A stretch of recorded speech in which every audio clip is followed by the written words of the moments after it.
Last week, I ranked the 4 live-action Jokers worst to best, and I got a couple comments asking, do this with live-action Batmans, and I thought, yeah, let's do that. How would you rank the 6 live-action Batmans worst to best? Let's talk about it in the comments.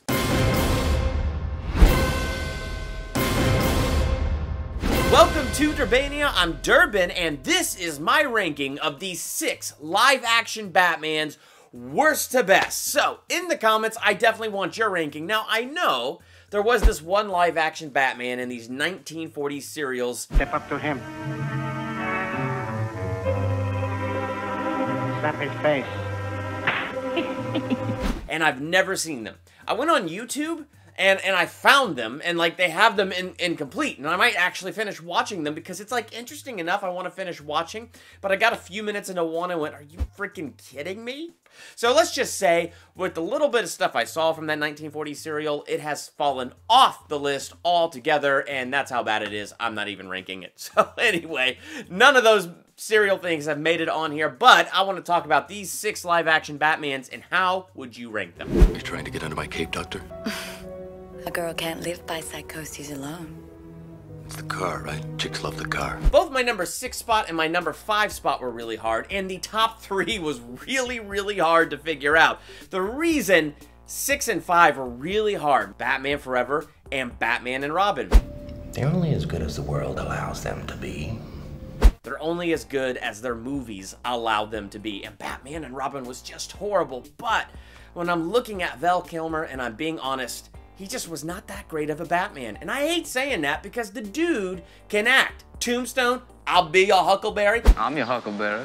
That guy is a fantastic actor. It's just that charisma did not follow over to this Batman. This was a very charisma-less Bruce Wayne and a charisma-less Batman. In fact, he played it both the same, so that the only difference between Bruce Wayne and Batman is, as Batman, he wears a bat suit, as Bruce Wayne, he wears a people suit. That's like the only difference. Otherwise, it felt like he played both characters exactly the same way, and just very bland. And in a way, I get it, because, I mean, you had Jim Carrey as Jim Carrey, and you had Tommy Lee Jones as Jim Carrey. The bat's stubborn refusal to expire is driving us insane! Does anybody else feel like a fried egg? So you had these 2 Looney Tune characters as your villains, and so yes, I guess Batman has to be like the serious guy, but just the way it came off, it just came off as kind of boring. It came off as boring and bland to me. I invented a word. Bland and boring. Boring. Val Kilmer's Batman was boring. $1 million. $2 million. You don't have it. $3 million. I'll borrow it from you. $4 million. Now, what bumped him up from being the worst Batman to only the second worst Batman is I think George Clooney did a really good Bruce Wayne. I mean, George Clooney kind of is Bruce Wayne. Rich, suave, and he brought that to the character of Bruce Wayne. Well, your intentions are noble. Did not exactly work for Batman. Hi, Freeze.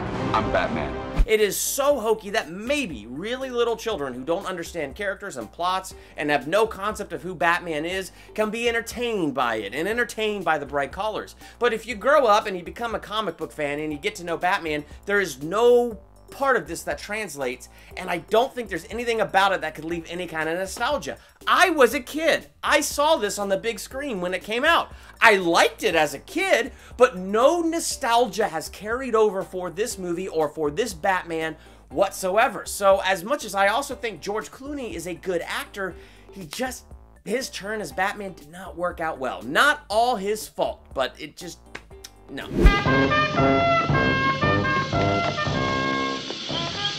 Some days you just can't get rid of a bomb. What's so amazing about Adam West as Batman is this. When you're a kid, you don't care that it's hokey because it's just awesome. I remember being a kid and watching the 1966 Batman movie and just loving everything that I was seeing. Excited whenever they went down the pole and when they would go into the Batcave, magically they're in their bat suits. I don't even care how that works. I don't care what robot is down there that dresses Batman and Robin up in their costumes. It's just an awesome concept. An awesome convertible Batmobile. Ah, yeah, that is awesome. But then You grow up and you watch it, and you realize how tongue-in-cheek it is. You realize how hokey it is, but it's meant to be that way. It's a show, it's a movie that is meant for kids. But there's something about the way Adam West plays Batman, and this is how you know the show and the movie is well cast, because I said I had the same note about the Joker, and this same note carries over to Adam West as Batman. Adam West plays it in such a way that when you're a kid, you love it. You love the bigness of it, and it's great, and the nostalgia sticks with you. As an adult, you can appreciate the fact that it's corny, you can appreciate the fact that it's tongue-in-cheek, and you can still look at Adam West, and you can still see him as Batman. There's something about the nostalgia that just follows through to adulthood and just sticks around. So, dude, he's a great Batman.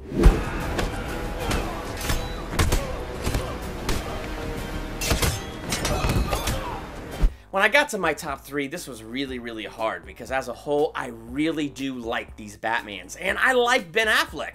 I liked his portrayal of Batman. I liked how dark and gritty he was. I freaking loved his mobility. How many Batmans have we ever had live action that can turn their head left and right, up and down like a normal human being? And this Batman in a warehouse fight is running and moving. He's picking up people, slamming them down on the ground. I mean, my gosh, we are watching this guy move. And so seeing him move and have that mobility is awesome. And I freaking loved it. I thought he was a good Bruce Wayne. The focus wasn't him as Bruce Wayne. So it's not like we got a ton of Bruce Wayne in the public and how he portrays himself in the public, but we got a lot of Bruce Wayne and Alfred, Bruce Wayne still dealing with his parents' death. There was so much stuff with that that made a lot of sense to me, and I thought Ben Affleck had a great portrayal of the character. So acting-wise, I loved it, and I loved what Ben Affleck did. Now, story-wise is where I start to have some problems with this Batman.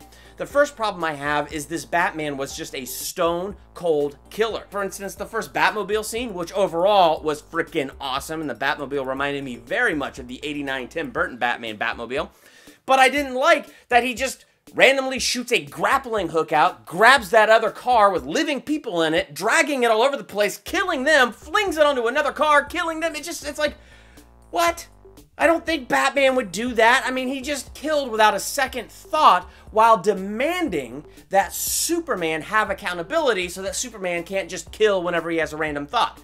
So it didn't quite match up. And the other thing that doesn't match up is the BVS Batman versus the Justice League Batman, because he's so dark and gritty that he kills without thought, and then you get over to Justice League and now he's funny. And it's not overly jokester Batman, but it's just enough that you could be like, well, these two don't really match. I could find the 7 things that are different with this picture than that picture. And so that's what it feels like when you jump into Justice League. And I think what was missing was we needed a solo Batman movie where we saw him be more like the Justice League Batman and then get pushed into that severe darkness where he kills like crazy.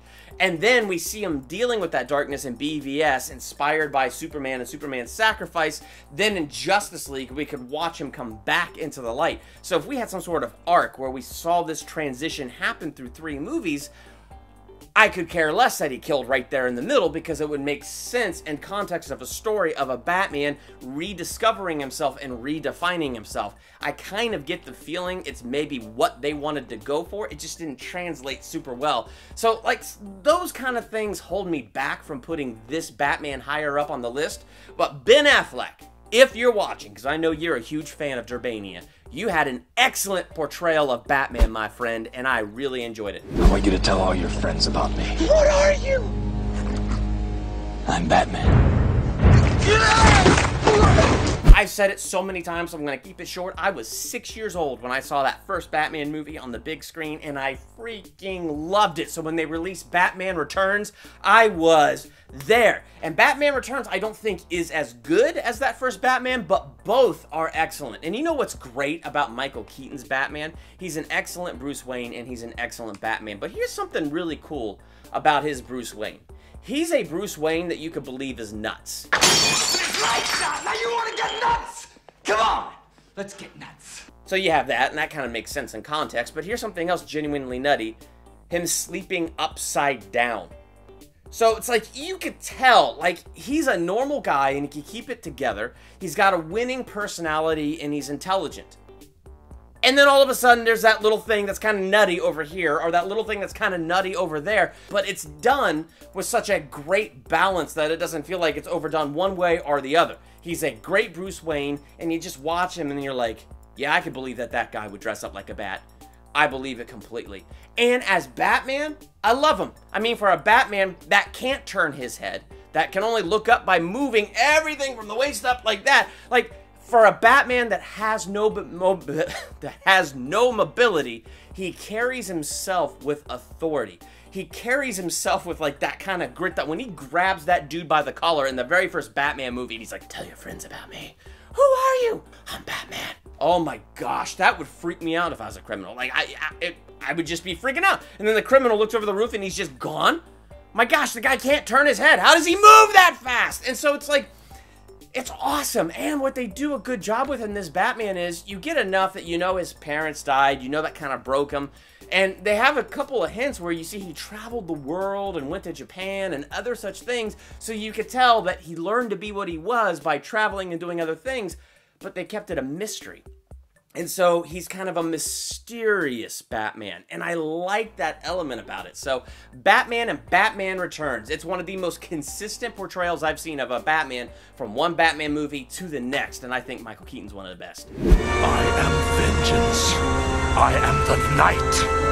I am Batman. Gotta do what I did in my last video here. My shout out to Kevin Conroy. Now, he does the animated Batman, so it's not live action, but just the way I just had to praise Mark Hamill for his portrayal of the Joker, I want to do the same thing for Kevin Conroy. Love Batman, the animated series. Love the Arkham games. Love any time that this dude lends his voice to Batman. If I'm picking up something Batman and animated and I see his name on it, my heart is filled with joy, and I know I'm getting a good Batman. Kevin Conroy, you rock.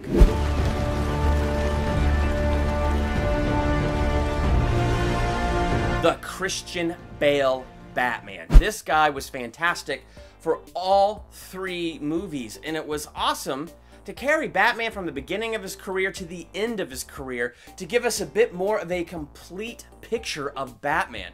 I mean, first off, I love Christian Bale as both Bruce Wayne and Batman because we see he's trying to find himself as both. You have the whole opening of this movie of him traveling the world, finding Ra's al Ghul, learning to fight, learning to be mysterious, learning to really be Batman and think the way that a criminal thinks, and then he goes into Gotham City, and that's his primary mission, to the point of forgetting the name of Wayne, which is an important name because his father, Thomas Wayne, did so much good for the city. So he starts to tarnish that name so that nobody would ever suspect that he's Batman. He's a playboy, he's a drunk, he's just a rich, spoiled brat. There's no way on earth that the Prince of Gotham would ever put on a bat suit and go out and fight. So you get that motivation, but then you have Alfred, which, oh gosh, Michael Caine. Why do we force?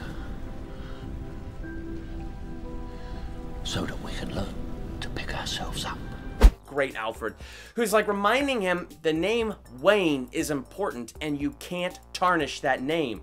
And so even for like the first two Batman, actually through all the movies, you see his struggle more so to be Bruce Wayne than to be Batman, as he struggles to find that footing of how can I make sure nobody could ever guess that I'm Batman. Okay, so now if I play the drunk and the playboy, I tarnish the name that my father built and his legacy. So I can't tarnish that. So it's like, it's interesting to watch him try to find that balance as it explores that. I think he did both so incredibly well. And one of my favorite explorations between Bruce Wayne and Batman is in The Dark Knight Rises. It's just really interesting to see a Batman who hasn't been Batman for 8 years comes back out of necessity and gets his back broken by Bane and has to reclaim the very thing that made him Batman to begin with. He looked fearless, but in a sense, without a healthy fear of death, as long as that rope was tied to his waist, it was in a sense holding him back because, well, whatever, I'll be fine no matter what. But when he let go of that sense and had a healthy fear of death, or in other words, a healthy respect for life, it was the extra drive he needed to get up out of that prison, symbolic of him rising up to truly be Batman. And so, like, a lot of really interesting themes. So I don't know, I just love Christopher Nolan's exploration of how a real human being named Bruce Wayne could exist in our real world. How about you? Your turn now. How would you rank the 6 live-action Batmans worst to best? Let's talk about that in the comments. And while you're there, hit the subscribe button to become a Durbanian. Hit the bell by the subscribe button so you'll be notified the next time I do a ranking video, theological analysis, movie review, or anything else here I do. I'm Durbin. Thanks for checking out Durbania.